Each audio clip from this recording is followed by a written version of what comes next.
Simon, say you're the owner and he's your manager this Monday morning. What are you saying to him? Well, after the result against Newcastle. And in general, where they are. We saw what happened in Istanbul last week.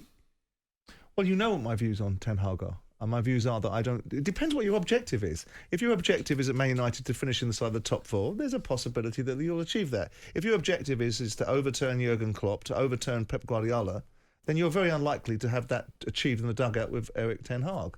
You've got to give the fella some time, because the argument's been made about Mikel Arteta and the achievements that he has in terms of getting Arsenal facing the right direction. Still haven't won anything. The ultimate outcome is to win things, not to participate in sport. It's to win things. And if Man United are built upon winning, I struggle to see the concept of what they're achieving at this moment in time. You know, you look at that group, everything that Newcastle were, Manchester United were not. Everything. And how can that be? How can that be? Because the players... They spent fortunes assembling this team. Yeah, but the culture of this football club is flawed. It's wrong. It has been for some time. The lure and the lustre and the mystique and the culture of Man United has diminished over a significant period of time, and I'm not entirely sure that someone was saying on the weekend, it might have been Ali McCoist, it might have been Jermaine Jenas, I can't remember which one of them, talked about this idea that he's a disciplinarian off the pitch but doesn't seem to be one on it, where there's no consequence. Danny Murphy says repeatedly, Graham, about the consequence of players not doing their job seems to be get back in the side the following week. Whereas if you're playing for other clubs where managers don't see you doing what they ask you to do or clearly expect you to do, and we can make the point at Marcus Rashford, we can make it Anti-Martial is the sort of player that get you sacked. Quite why he's still at the football club is beyond me, but that's a different discussion. What would I be doing? I don't know. I'd be looking at the manager, hoping that the manager was going to do something different than he's been doing for some time now. We keep on... The problem with football management and the problem with football observation is everything is micro. And this time last year, Manchester United were going through a period of... Well, we went to the World Cup this time last year, so not this time last year, but at the beginning of last year, myself and Graham were sat in the studio looking at some of the decision-making processes, and we had these discussions about Ten Hag, and I think some of our thinking is aligned on it. Again, it depends what the Glazers want from Ten Hag and what their objective is. When Ed Woodward departed...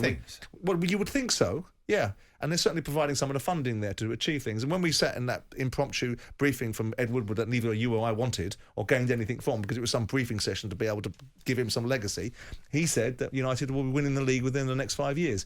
You see any evidence of this? This side? Where do you see United, setup? Graham? I mean, you've heard where Simon thinks they are right now. I mean, Ten Hag's consistent message of standards, it's not getting through, is it? Well, you're judged on how your team plays, how your team's results are. Right now, it's not good enough on both fronts.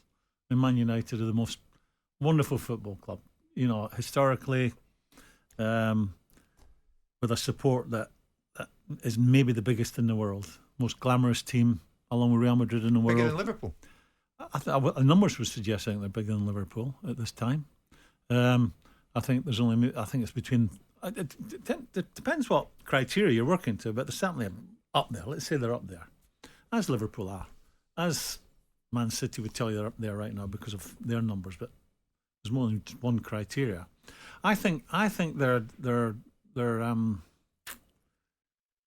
hard watch at the moment, Man United. If you're a Man United supporter, because you don't know what you're getting. You know, in midweek against Galatasaray, and I know how difficult a place that is to dig out a result. Entertaining game, but people making mistakes at crucial times cost you. I think where Man United are, I'll try and, without waffling, you said we can talk about Martial later. I think you look no further than Martial for what that club is all about. I used to write in the Sunday Times. It must be 4 or 5 years ago. I wrote in the Sunday Times, this has to be Martial's last chance saloon moment. They've given him another contract, and he didn't deserve one.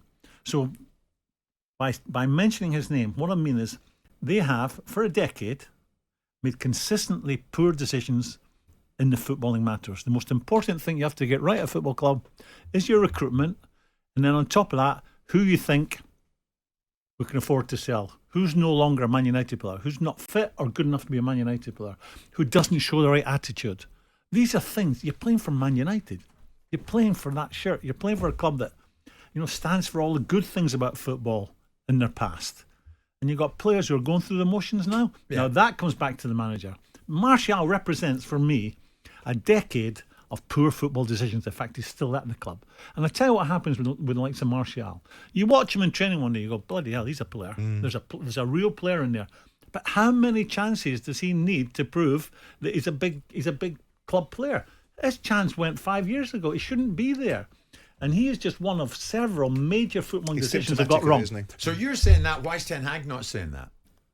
Because he's looking, as a manager, and I understand the game has changed dramatically in terms of what you can say publicly, what you can't. He's got to keep these players on side. And this is why I stopped being a manager, it must be 17, 18 years ago. I realised the tail wags the dog now. You know, you fall out with one player, you're not falling out with him. He digs up Martial. Ten Hag ain't falling out with Martial. He's falling out with Martial and his best mate in that dressing room, and his best mate and his best mate.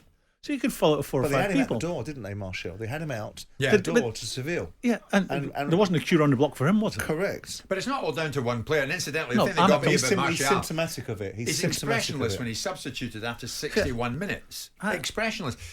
But it's What not all about down to Rashford? him. What about Rashford?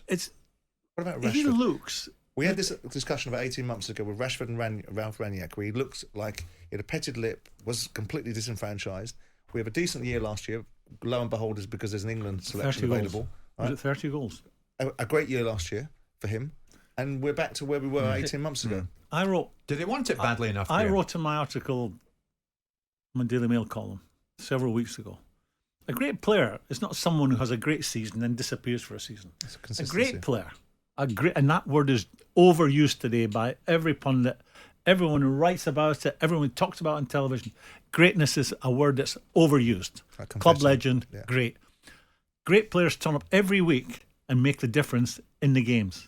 They don't pick and choose. They don't have a season where I'm on fire and a season when I'm no longer on fire. And I can pick and... When you play for Man United, Liverpool, all the big clubs, you cannot pick and choose when you turn up. Right now, forget Martial. Rashford looks like a player who's unhappy with his lot. He's 25 years old, signed a monster contract, playing for the most glamorous, sexiest club out there. And he looks like he's carrying the weight of the world on his shoulders. Yeah. I mean, liven up, son. He needs someone to tell him, these are the best days of your life. This is your time to really make the most of what God has given you. And he looks like a man who's just not happy with his lot. I just don't understand it. Jim White and Simon Jordan.